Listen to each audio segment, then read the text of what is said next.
Hi, today I'm going to talk about the privatizations under the Thatcher government. So, first of all, we are going to talk about the protagonist of the, so to say, privatizations under the Thatcher government, which was indeed Margaret Thatcher. Margaret Thatcher was born as Margaret Hilda Roberts on the 13th of October of 1925. Right after the period of the World War I, so during the recuperation of World War I.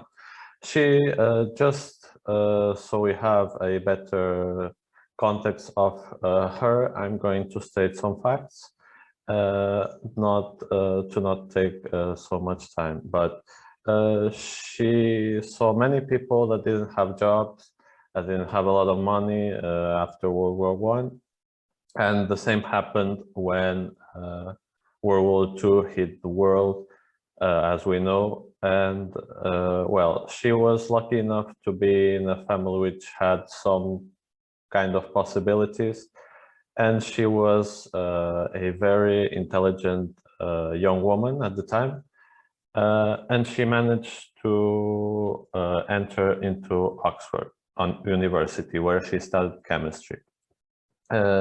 One of her professors, just as a curiosity, was Professor Dorothy Hodgkin, which won a Nobel Prize for chemistry.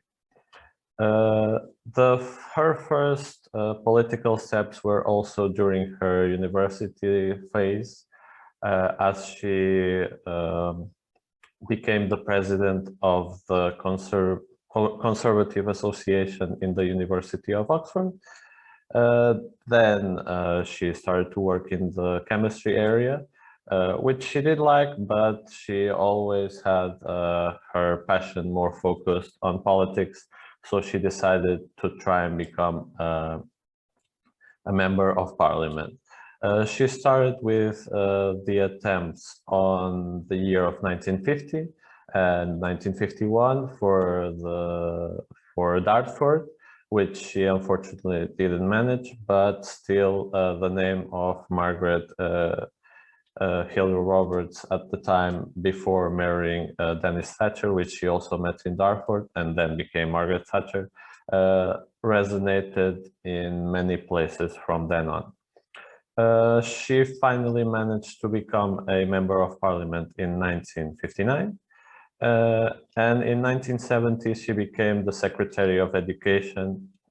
And again, as a matter of curiosity, during this time, there was a certain controversy with milk and school kids. And as there was a measure which imposed that children above a certain age would not get their milk, she was called Margaret Thatcher, the milk snatcher. Then another important date was 1979, which was the year in which she became the Prime Minister of the UK. So to talk about privatization under the Thatcher government, we must talk also about Thatcherism and the context in which Thatcherism came. The context was not the best, as the 1970s and the 1980s were harsh years for the British economy, mainly because there were four main factors that affected Britain in social and economical ways, which were the class war in industry, the economic downturn, which was mainly caused by the loans and other money that was given from the US, and now as the UK had to face the consequences, so there was a lot of inflation. There started to be a lot of political extremism. For example, the Liberal Party sort of resurrected, and nationalist parties scattered all over the place also gained some traction. And there was also the question about violence, which became a major factor.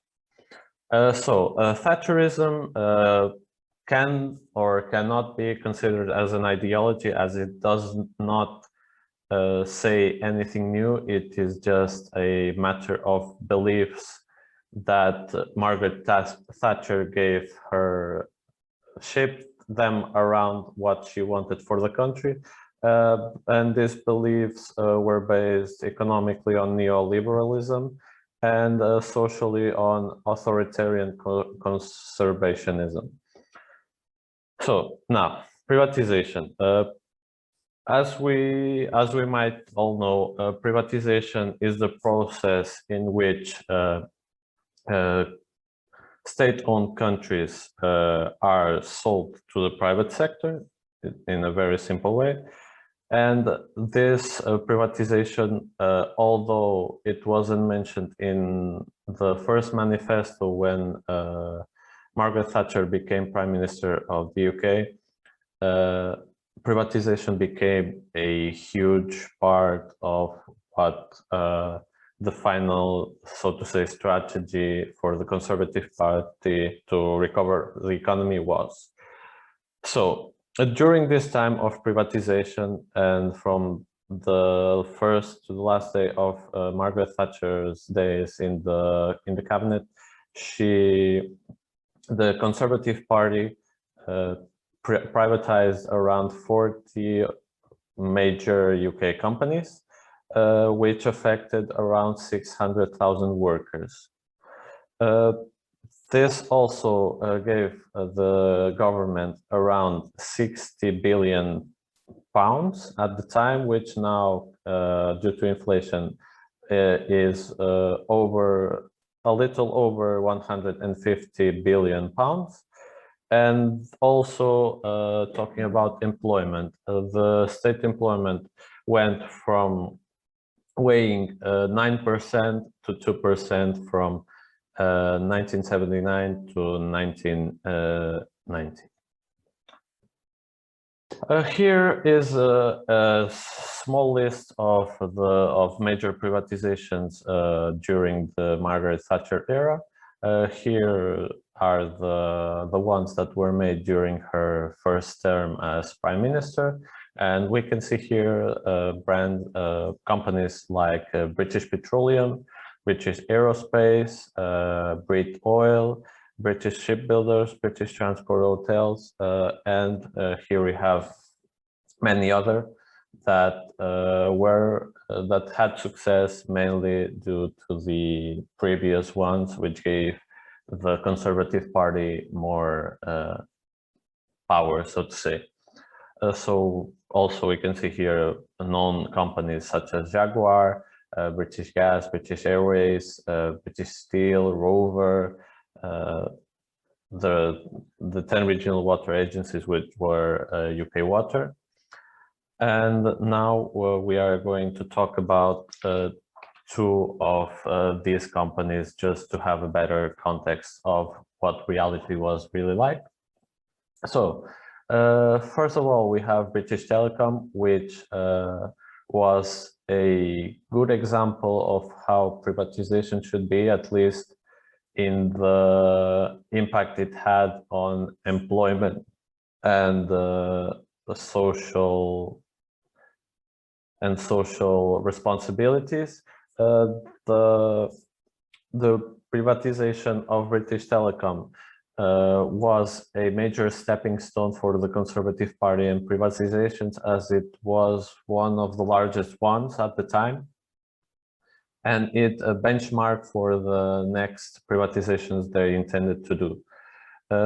This privatization, as it was a large one, had 3 different stages. The first stage consisted in selling around 50.2% of the company to private investors. 10% of those 50% were directly sold to British Telecom employees, and 96% of the employees that could buy shares bought them. Shares at the first stage were sold at £130 each, And as we can see here, the first stage gave the government £4 billion, or now 13 billion pounds, or 15 million euros.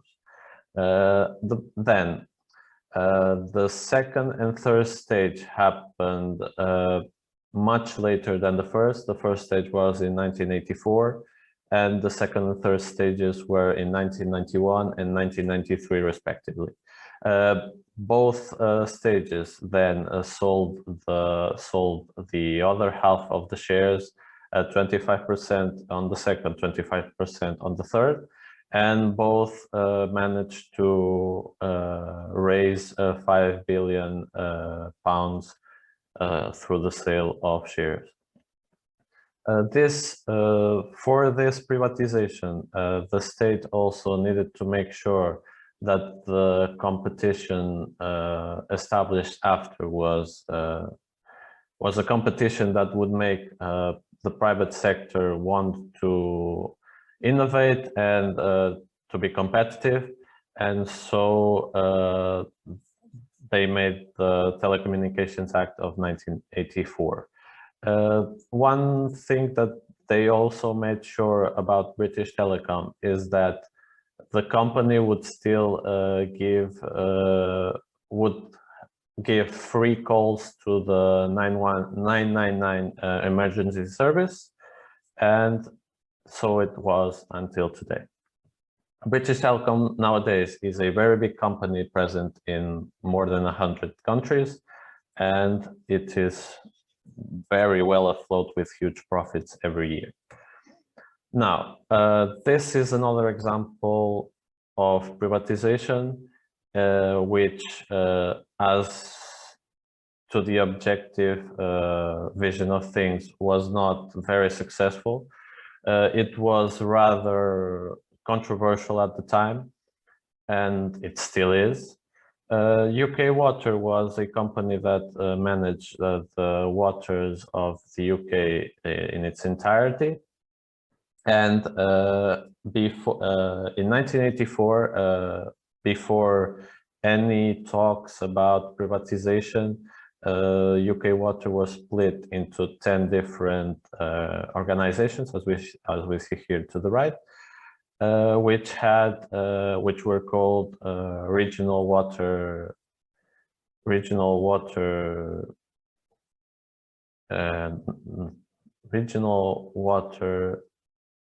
agencies, or something like that. I'm sorry. So this privatization was not as successful as previously to even talking about it. The state decided to make it more efficient, and 30,000 employees were fired from 80,000 employees. The UK Water in its totality had now 50,000 employees. And in 1989, the last year, the first year of the privatization process of UK Water, a lot of public unrest was created, as the waters that were created had concessions for 25 years each in a monopolistic way, as there was no real competition in water. There were small water supplying companies, but they had restrictions which UK Waters didn't. In this case, UK Waters had access to water supply and sewerage, and when it was eventually privatized and all 10 were acquired, in the following 9 years, there was a pre-tax profit of 147% in medium terms, so to say, because there were others that had a lot more profit in percentages. For example, one of them in the 9 years had an increment of 1,200% in profit pre-tax. And this pre-tax profit still didn't change much after tax, because these companies had exemptions from the profit tax. Also, there were a lot of controversies. Many people were still being fired. From 50,000 people that were in the beginning, all the UK waters now had in total 32,000 employees, so a decrease of almost 40%. And there were many problems with disconnections, problems in supply. There was a problem with dysentery.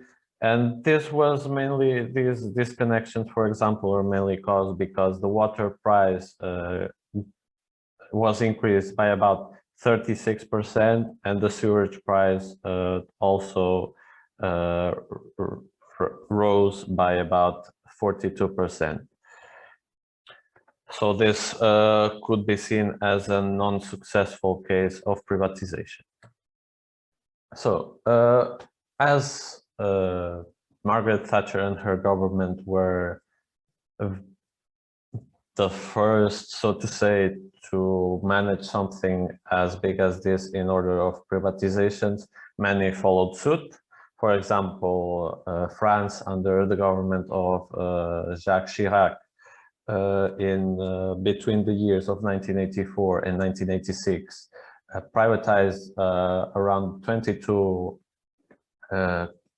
state-owned companies, and later they also had many shares in smaller companies. And before the Margaret Thatcher era, they had shares in 3,000 companies all around France. And as of 2015, this number halved, and so they only had shares in 1,500 countries. It is also interesting to see that Canada, New Zealand, and even Australia quickly saw the case of England and did the same, privatizing railways, gas services, and other services. And there also was another interesting case, which was the case of the former communist countries of the Soviet Union, which, seeing the success of Margaret Thatcher in these privatizations, also privatized many of the companies, which would be the case of Ukraine, Belarus, the Baltic countries, and many others. And so, as a final comment to this presentation, I would just like to say that even though Margaret Thatcher was not the most popular prime minister at instances, she tried to do what she thought would be the best for her country. And as for privatizations it is possible to see that the privatizations really have some impact on the economy, and they helped in the recovery of the British economy. But as stated in the written work, privatizations work unless they don't. Thank you for your time.